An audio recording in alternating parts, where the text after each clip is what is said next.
duk wanda yake so Allah ya kubutar da shi daga zina to yi kokari ya kiyaye idansa da kallon abin da bai kamata ba. Duk wanda kuwa ya buɗe wa kansa wato kofar ya ga duk abin da idansa yake so to ya buɗe wa kansa kofar sharri. Kun ga wannan wayoyin wallahi al'azimu in mutum ya wasa wannan ita za ta kai shi jahannama. Wannan abar kun gani ima ce ko kuma wani abu ne za ka yi daga kai sai ubangiji. Malam ana masallacin juma'a ana hudu ba mutum zai kewaye haka yana bude hotuna yana kallo, liman yana ta ihu yana ittaqullah ya ayyuhan nas, shi kuma nan yana dubo wani abu. Malam ba abin da ba a yi da wannan abin, ba abin da ba a yi, duk abin da kake so zaka gani na banza a cikin nan. To gashi arzikinka zai halakar da kai. Da kallon mace a titi da kallonta a cikin waya wallahi duk wasu ɗaya ubansu ɗaya, wallahi haramun ne. Gashi nan kullum yanzu duk wani abu Yahuda sun kammala da mu, duk wani abu in abu ma kake so ka shiga ne sai an turo maka tsiraicin mace, kuma kai namiji ne lafiyayye kana da sha'awa dole ka gani kai sha'awa. zuyina linnasi hubbu shahawati, sai Allah ya fara minan nisa'i wal banina wal qanatir al muqantara min adh-dhahab wal fiddati wal khayl al musawwama wal an'ami wal harth, yace zalika mata'ul hayatid dunya wallahu indahu husnul ma'ab. Da aka ce an samu nan sha'awa me aka fara ambata? Mace. To da mutum ya zo ya sayo kwangirin abin kallo yana kallo halak malak, mutum ya bude idansa a gidansa da 'ya'yansa yana kallo ana bayyana tsiraici, namiji yana rungumar mace a gaban 'ya'yanka da jikokinka kana kallo alaji.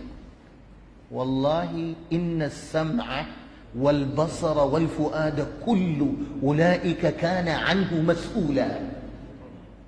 Abinda kunnanka ya ji wallahi sai an tambaye ka, abinda idan ka ya gane maka wallahi sai an tambaye ka, abinda zuciyarka ta kulle maka ka aikata sai an tambaye ka. Ka rage wa kanka nauyi tun yanzu, ka fara hada kayanka. Bincike bayi da daɗi, ko na duniya ne ballantana na lahira. Za a zo da sikelai da mizanai ranar tashin alkiyama na auna aikin bayi. wa nada'u al-mawazin bil qist li yawm al-qiyamah fala tuzlamu nafsun shay'a wa in kana mithqala habatin min khardalin atayna biha wa kafa bina hasibin. Allah ce za mu zo da sikelai, za a auna sikelai, sikeli yadda ka san na auna auduga ko na auna aiki, ko airport da ku yi tafiya ba sai kun je an auna kayan ku ba. Dole ya samu access lodge ba yana da matsala ba. To haka a lahira ma akwai masu access na zunubi. Mala'iku za su zo su tsaya su ce ku bi layi. A wata riwaya aka ce zunubin za a ɗebo a auna, a wata riwaya aka ce a'a shi ɗin ne mutumin za a mai da shi sai a auna shi, ko ladansa ko zunubinsa.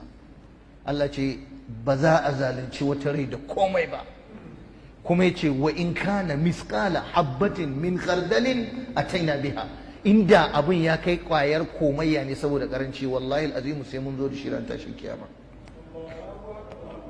To mu yi kokari mu kiyaye ganin mu.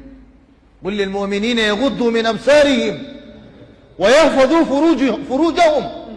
كو مسلمين قرآن ياتي أجايا موكو كوكيا يجننكو. والله تلفزيون da kake kallo a gidanka ana bin ka bashi sai ka kiyaye, dole sai ka tace. Me ya zama dole ka gani? Wallahi wayoyin da kuke buɗe wallahi sai Allah ya tambaye ku. Ku kiyaye farjojinku. Allah ce shi ya fi tsarki gare ku. Wa qul lil mu'minati suma mata yaghdudna min absarihinna wa yahfazna furujahunna wa la yubdina zinatahunna har zuwa ƙarshe. Su ma su kiyaye ganin su.